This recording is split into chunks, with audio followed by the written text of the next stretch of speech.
Hello everyone, I am Manas Srivastava and you are watching UPSC Essentials of the Indian Express. And now it's time for Issue at a Glance.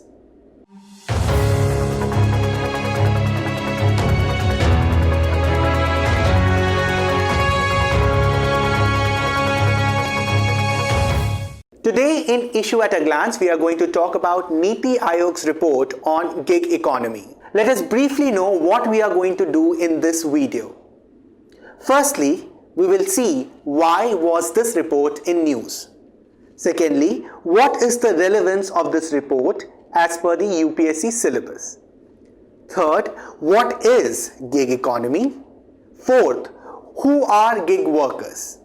Fifth, what are the key points included in the report regarding women and persons with disabilities? Sixth, what does the report say about social security measures?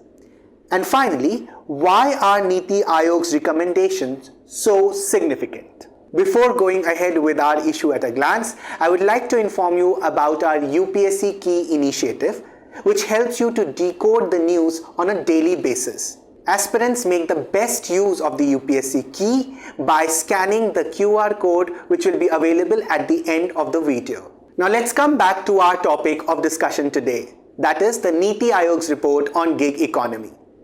So the first question is, why was it in news?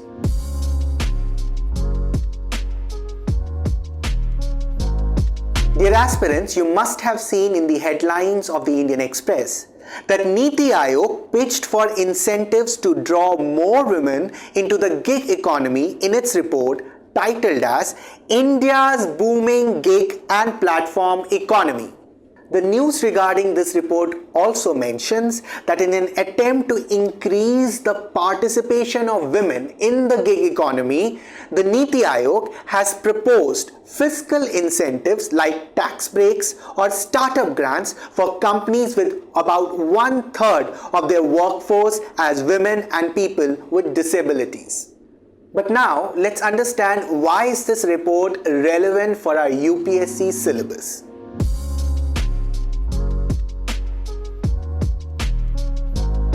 Dear aspirants, UPSC asks in prelims reports and indexes based questions, and this report is specifically for economic and social development. For mains, as per our analysis, definitely this report becomes very important for GS paper 3, that is economy, but also in GS paper 1 and 2, which is related to women issues and vulnerable section. This report provides you with fodder for your essay and GS papers.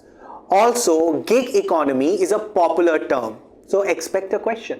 Now first, let's understand what is gig economy.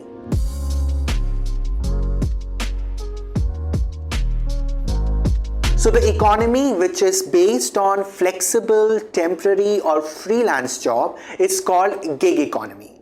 It may involve connecting with clients or customers through an online platform. Now, let's understand who is a gig worker.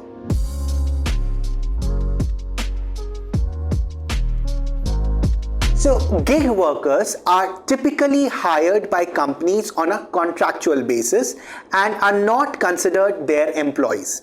As a result, they do not receive some of the benefits that on-roll employees of the company may have. So, the gig workers will not receive paid leaves, casual leaves, provident fund benefits or other such benefits which a regular employee receives. So you should know that the gig workers are actually classified into two categories, platform workers and non-platform workers. So platform workers are those whose work is based on online software apps or digital platforms. So for example, the workers working in Swiggy or Ola or Zomato, etc. Then there are non-platform gig workers. These are the casual wage earning workers who can be part-time or full-time. Now first let us know what are the key points regarding women and the PWDs, that is persons with disabilities, in this particular report.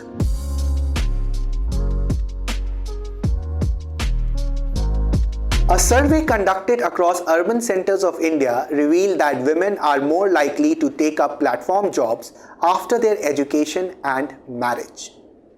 Secondly, female labor force participation in India has remained low, oscillating between 16% to 23% in the last few years. Persons with disabilities, who make up 2.11 to 10% of India's population, have a labor force participation rate of 36%. Dear aspirants, education and skilling are the two structural barriers which has led to the limitation of women and PWDs in the country's labor force.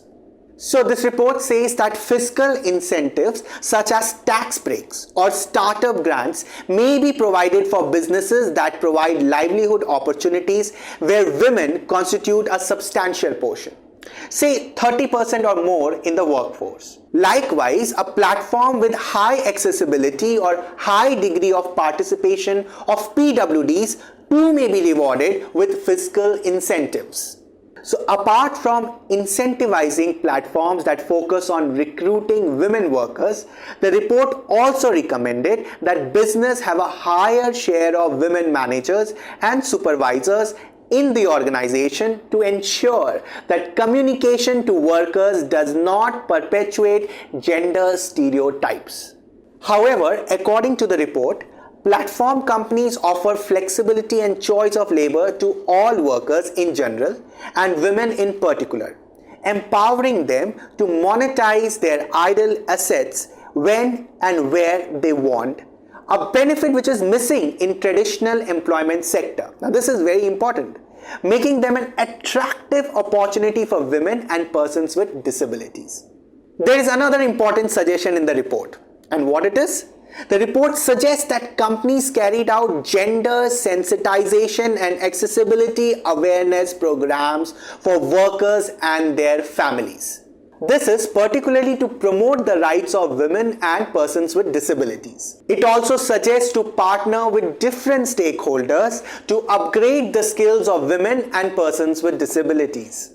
Now the question is that what does the report says about social security measures?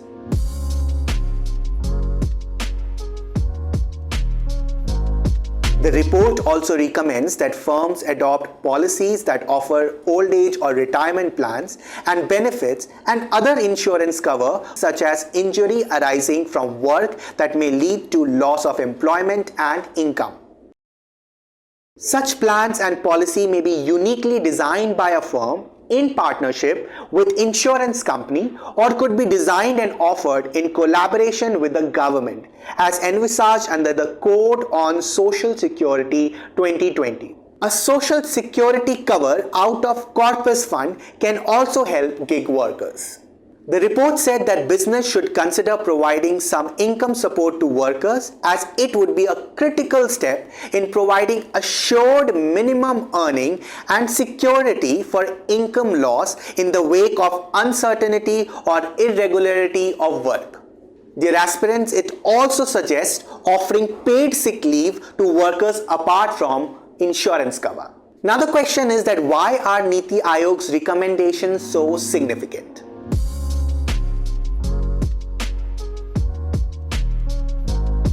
So while platform companies have created avenues of employment, it has often been seen by low wages, unequal gender participation, and a lack of possibility for upward mobility within an organization. This has triggered protests from workers at companies like Swiggy, Zomato, Ola, Uber, and Urban Company, among others. So this was the issue. Now I have a small MCQ for you. Which of the following statement is incorrect according to NITI Aayog's India's Booming Gig and Platform Economy report?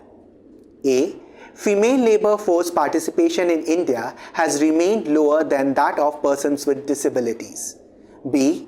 Women are more likely to take up platform jobs after their education and marriage. C.